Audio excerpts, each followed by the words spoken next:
Hello everybody and good day to you all. Today I'm talking about The Rookie, season number 1, episode number 3, The Good, The Bad, and The Ugly. This episode was directed by Greg Beeman. And here we have John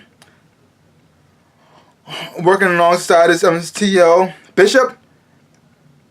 And they got Nolan working alongside Bishop, and he's trying to get her to believe that there's more good in people than there is bad, because Bishop has been doing this job for a pretty long time, and she's seen more bad than good, and so she pretty much believes that everybody's a suspect, everybody's almost a criminal. Just give them a chance, they can do something bad. And you got Nolan saying, "Hey, it's not all that bad. I mean, there are a lot of good people out there." And then even when they're first starting out, like he's having this little speech about this, and he had to escort this woman outside the office because she just got fired.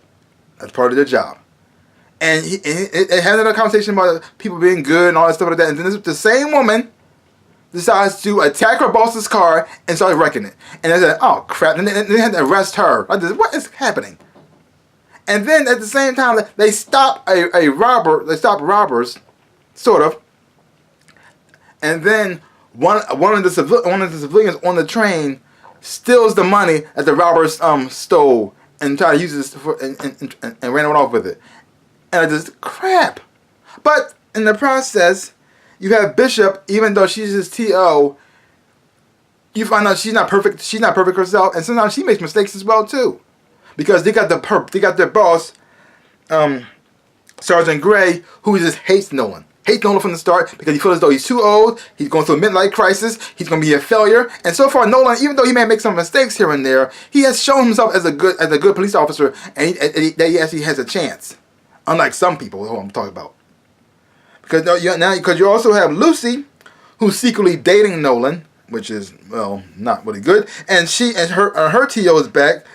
Bradford, he's back on the field, but he's not right. He's back, yes, but physically he's not there yet, and mentally he's not there yet. And he's trying to overcompensate for that and prove to himself, to Lucy and to everybody else that he deserves to be there. Even though his boss, Sergeant Gray, told him, "I don't think you're ready to come back," but he said, "No, I got this," and it caused him to be a lot more reckless in the field, which might get him killed this time, and possibly his person who's in charge with, which is so messed up.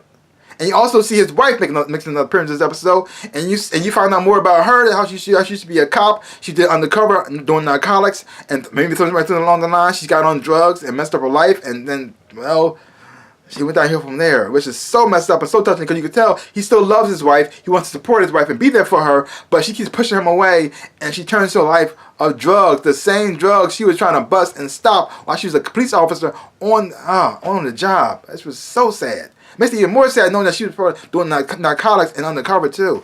Like, wow, she has fallen. And then you have West with his T.O., and you got Lopez, and Lopez pretty much telling West that he needs to find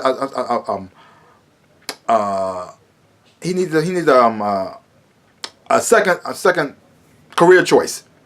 Just in case the police say it doesn't work, he needs another option.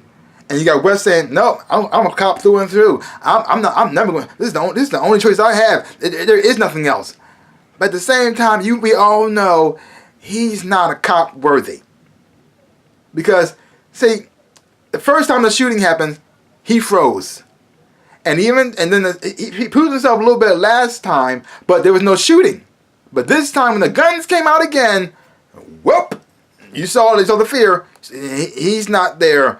And it looks like he's going to be gone, or he's going to get somebody killed. So sad.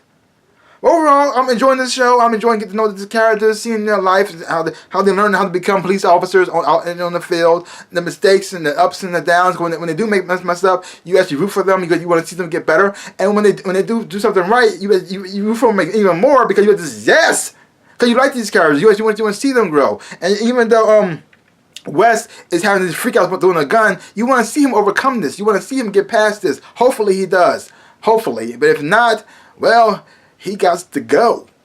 He got to go. I still don't like the whole fact that you got Sergeant Gray constantly on Nolan all the time. It makes him like a little bit of a less likable of a character. If he stopped picking on Nolan all the time, Because the thing is, though, the person who he's picking on is actually doing his job. The person who he should be worried about is the young guy, West. He's the one who might get somebody killed. But the fact that he's older, he feels as though midlife crisis, I just got to tear you down. Like, this dude, stop it. He's on your side. He's working for you. You don't turn on your people. It makes him look like a bad guy as a person in charge. He doesn't his bias is petting all his crap and his baggage. He's throwing it on Nolan. Even when something happened during the police car, you got Nolan and Bishop together, and they were stopping these guys, these YouTubers who like to do all these stunts. And one of them got into the police car, and he's gonna tear into Nolan, but it wasn't Nolan's fault this time. It was Bishop. Bishop, she messed up, and Nolan was gonna take the hit for it because he already knows that Sergeant Gray doesn't like him. So he said, I might as well take the hit. I'll take the punishment for this too. And then watching her say, no, but it wasn't him, it was me. And his reaction, like this, I'm a butt. Yeah, you are. Ugh. Overall, like I said, I'm enjoying the show. I like the characters. I like the storyline. I watch these characters progress and grow. I'm enjoying every single minute of it. Leave comments down below. Let me know what you thought about this episode of The Rookie. If you haven't watched it, check it out for yourself. Hopefully when you watch it, you will enjoy it. If I'm watching it too, so give my channel a big like, hit the thumbs up. And subscribe to my channel and share. I would appreciate it, like I always say, in my dreams and in real life. I am the Ninja Rabbit. Peace out. Peoples.